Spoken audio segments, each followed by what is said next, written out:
So my name is Josh Reisner. I am from United States, Queens, New York. I've been cooking ever since I was around 5. Through that time, I've learned to try and come back to my roots a bit, and I am half Chinese, and my grandparents are Hainanese. So I've just been trying to discover that, and of course, I have to cook to find my roots again. So I can't recall the first time that I had it because it is one of the staple dishes of my family. So I guess I've been eating it since it was on the table, which means since I was a baby. But the first time that I recognized it and really took it in and said, wow, this is an amazing dish. Of course. I think for the root of the reason that I am a chef today is because I was immersed constantly by environment of people who cooked all the time. My grandmother and grandfather, their individual style of cooking is different. I grew up always, going into the kitchen and seeing my grandfather and grandmother make Hainanese chicken. I remember how young I was when they told me the knuckle technique, how to make the rice. I'm definitely a chef today because of my grandparents who were cooking. And in New York City, you could get any cuisine that you want because it is basically the ultimate melting pot. But I guess the only corner so far that I've found for me was my grandfather's house. When I was 10 years old, I was cooking for my family about 4 times a week. I would make dinner.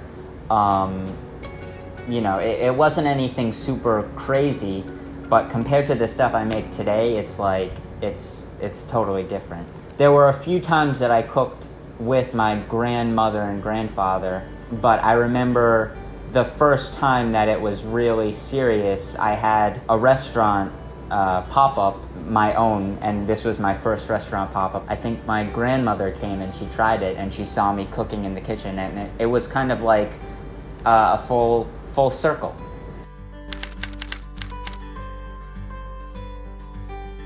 The reason that I want to become a chef, the thing is, especially as the world becomes closer because of the internet, obviously, as people become closer, there is more possibility for tensions. Food is kind of a common language that everyone speaks.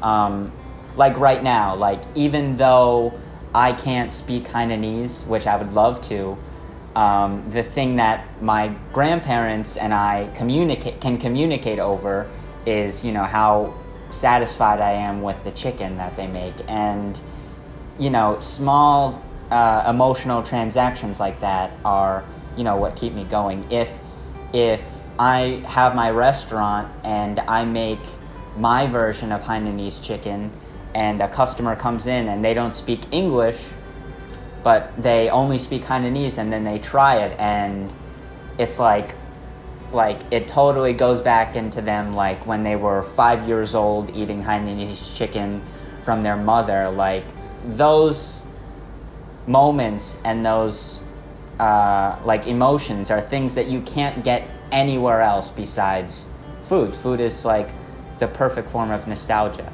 So yeah.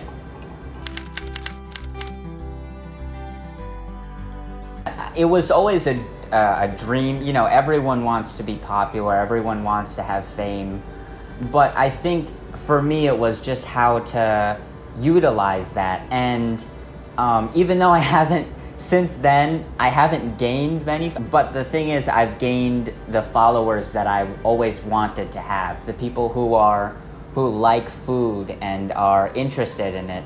I would rather have the followers that I have right now than a million followers that are maybe just with me because they saw like a little kid in shorts and long hair, which my hair is totally different now and I like it much more.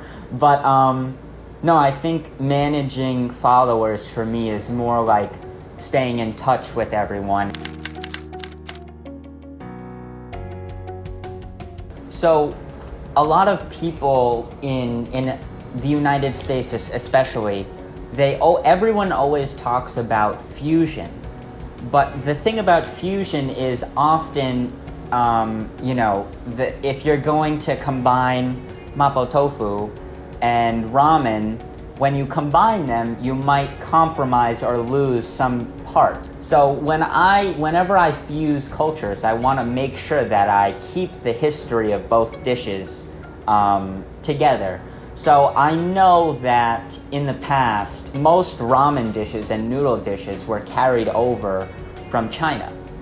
And when combining mapo tofu and ramen, I want to make sure that all of the history is still in there, because every dish that you will ever eat, there's so much history behind it.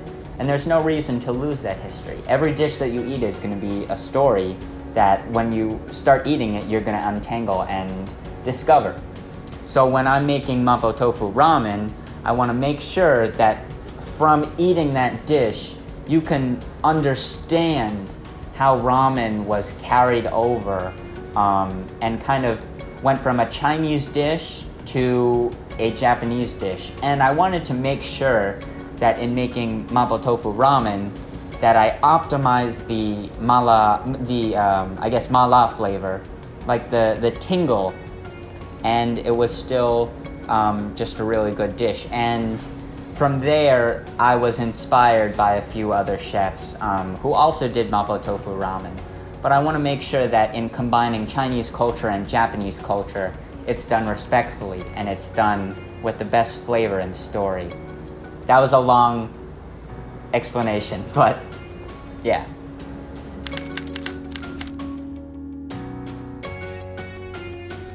I think that Singaporean laksa, originates from Hainan. So, I mean, obviously, if I could ever make a laksa ramen, I've thought about it so many times. I want to make sure that the fragrant notes of laksa are still in there, but you still have the chewy ramen noodles. And, if I were to make laksa, I would make sure that all the components of laksa were still in there. The boiled egg that laksa is topped with, I think, I would make sure to have that on top of the ramen. It's because it's a defining feature.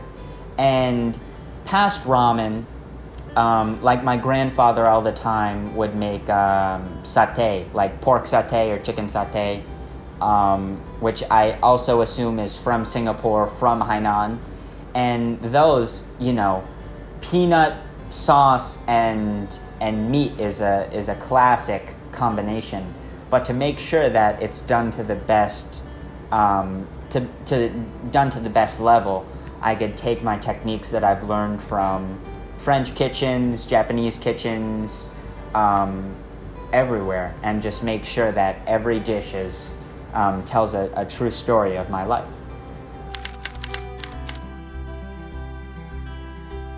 So I think that, I am a Hainanese American. So I'm obviously very proud of everything, and I've always wanted to learn more about Hainan, and I've always wanted to go there, and eventually even open a restaurant there, which I hope you would enjoy. But I think that as a Hainanese American, I want more people to learn about Hainan, and I know that this will be one of the the largest industrial projects for China, and it's going to be, I think I read that it was one of the largest free trade ports, and I think that when that will elevate the Hainanese name to people, you'll start, even though this would be a free trade port, you would start seeing Hainanese restaurants pop up because people will learn about Hainanese culture.